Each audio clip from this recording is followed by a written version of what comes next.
நிறைய செலவுகள், நிறைய பிரச்சனைகள், ஒரு சிலருக்கு கடன் அதிகமாக வருவது, ஒரு சிலருக்கு கடனை கொடுத்துட்ட அதிலிருந்து விடுபடுவோம் என்று நினைத்தால் விடுபட முடியாத வேறொரு கடனில் சிக்கிக்கொள்வது, இப்படிப்பட்ட நிலை தற்காலிகமாக நடந்து கொண்டிருக்கும். ஆகையினால் ஒரு பிரச்சனையை விட்டு விலகி வெளியேறுகிறோம் என்றால் வேறொரு பிரச்சனை அங்கே வந்து நிற்கும். ஒரு சூழ்நிலை அவர்களுக்கு மாறிவிட்டது என்று நினைத்தால் வேறொரு சூழ்நிலை அவர்களுக்கு வந்து நிற்கும். அவர்களால் அவர்களுக்கு வந்து நிற்கிறதோ இல்லையோ, அவர்கள் பிறருக்காக அவசரப்பட்டு செய்வதனால் அந்த பிரச்சனைக்கும் இவர்கள்தான் தலையிட வேண்டி வரும்.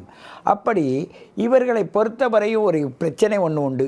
என்னவென்றால், இவர்களுக்கு யாரெல்லாம் இவர்கள் உதவுகிறார்களோ, யாருக்கெல்லாம் இவர்கள் உதவுகிறார்களோ அவர்களே இவர்களை ஒரு மதிப்பு மரியாதையோடு பேச மாட்டாங்க.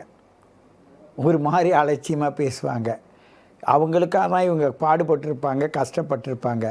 நான் சொன்னேன் இல்லையா, ஒரு சிலருக்கு மாந்தி என்ற கிரகம் இருந்து தொல்லை கொடுக்கும். அந்த தொல்லை கொடுப்பதன் மூலமாக தான் அவங்களுக்கு வாழ்க்கையை அமையும்ன்றல. அதே போல தான் கன்னியா ராசி நேயர்களுக்கு இயற்கையிலேயே ராசியின் பலன் என்ன செய்யும் என்றால், அவர்களே அவர்களுக்கு காரணகர்த்தாவாக மாறி அவர்களே துயரத்துக்கு ஆளாவார்கள்.